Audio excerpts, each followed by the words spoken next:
to the Hebrew language in Africa is the tree language.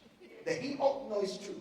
The tree language is just like the Hebrew language. It has a lot of idiomatic expressions. And that's the way the Hebrew people talk. See, and so you cannot take the Hebrew language and translate it into any other language. You make a lot of mistakes when you do that. And that's how come there's a lot of mistranslations in the Bible. Because those that translated it took it literally and translated. For instance, I have prepared a message, 32 mistranslations in the Bible. Let me give you one. They that wait upon the Lord shall renew their strength. And then we take that to mean going somewhere to fast. Or doing nothing and just standing there. He didn't say they that wait for the Lord. He says they that wait on the Lord. When you go to a restaurant, people don't wait for you. They wait on you. They serve you. So that scripture was talking about service and not about going to fast. So as you serve in the house of God, giving your offering, giving your tithe, cleaning, evangelizing, or doing all those things, you are waiting on the Lord, and you will renew your strength. Are you with me? And this is just a preamble. I like to trouble Apostle General. All right. So now, watch this. So, see that you need to understand this. That in the tree we say, don't touch it. And that's what Eve was talking about. If God said we shouldn't touch, we shouldn't eat of it. Now, that's not the message I'm preaching. But then we come to verse 2, the end. They disobey God. Chapter 3, they eat of the fruit. And then suddenly, the Bible says they hear the voice of the Lord walking in the garden. That was the voice of conviction. It was the light of God that appeared.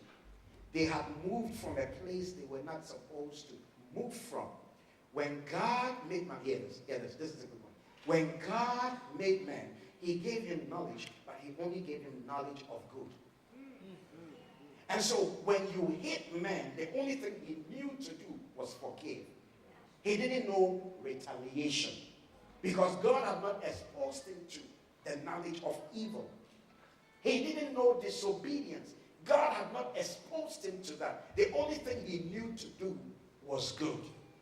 And God wanted to keep him there. And so the theologians that say that the sin of man took him from the state of ignorance to the state of knowledge doesn't make sense. Because God had already made man with knowledge. He had given him enlightenment. But he had only given him enlightenment and knowledge of good things. When a child is growing up, they just know good things. And they learn bad habits.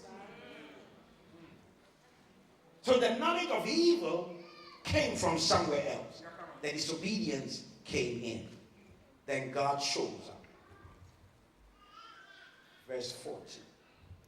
Shall we read together? And the Lord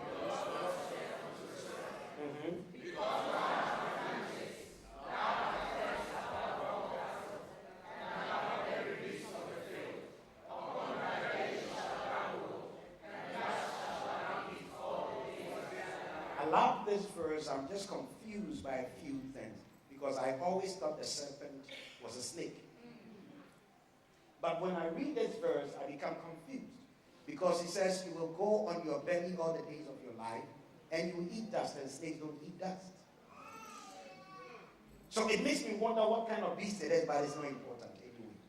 So let's go. The next verse. And the Lord God. Oh, no. Please go back. 15, yeah. And I will put enmity.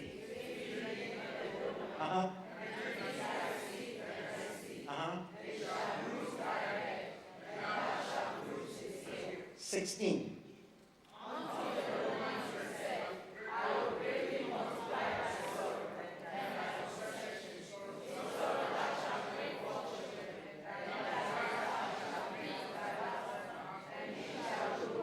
Okay, let me explain that. When we read this thing, what need to understand is that he says, I will greatly increase the days and the pain of your conception.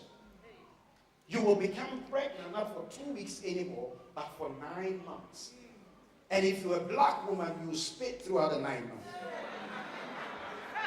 Just don't know why black women spit. Because white women don't.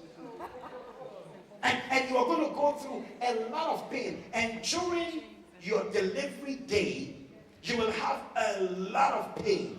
That is the first thing that will happen to you. The second thing that will happen to you is that as a woman, you will always desire stability, and you will always want companionship, and you will always want to be married.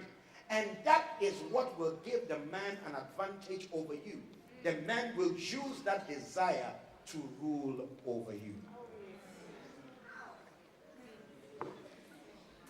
Verse 17.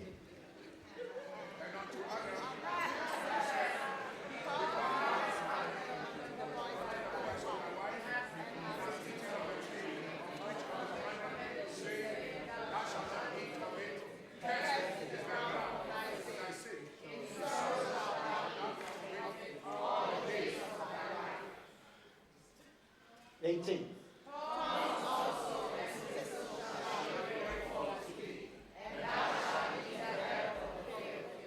19.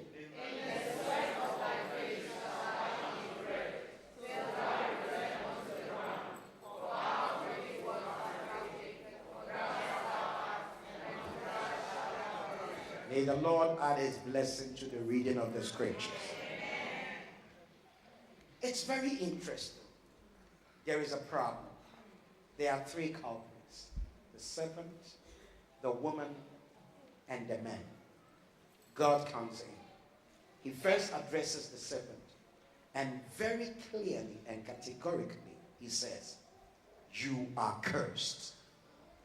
Cursed art thou among cattle. From this day you will crawl on your belly, and you will eat dust for the rest of your life. But that's not it all. I'll put enmity between you and the woman, and between your seed and her seed. Her seed will crush your head, and you will bruise the heel of the woman's seed. I'm done with you. You can go now. Then God goes to the woman, and he says, woman, I'm not cursing you, but this is what I am saying to you. It's not a curse. I'm just stating a fact. It is not my desire. I'm just stating a fact. This is what will happen. I will increase the days of your conception. And so you are going to be pregnant for a longer period. And you're going to go through a lot of difficulty. And it is in a lot of pain that you will deliver your children. But apart from that, there will be a certain desire in you to have a husband. And the man will use that as an advantage to rule over you. I will not curse you. Then he goes to the men. He says, men, you also I will not curse. I said, God, you are being partial. 3 people have done wrong here. You curse the serpent, but you refuse to curse the man and to curse the woman. And God says to me, I cannot curse the man and I cannot curse the woman, because I made them in my image and I bless them. And who Jah bless,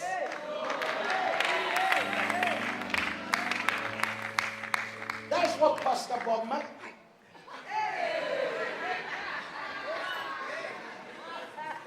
No, you cannot curse the one that God has blessed.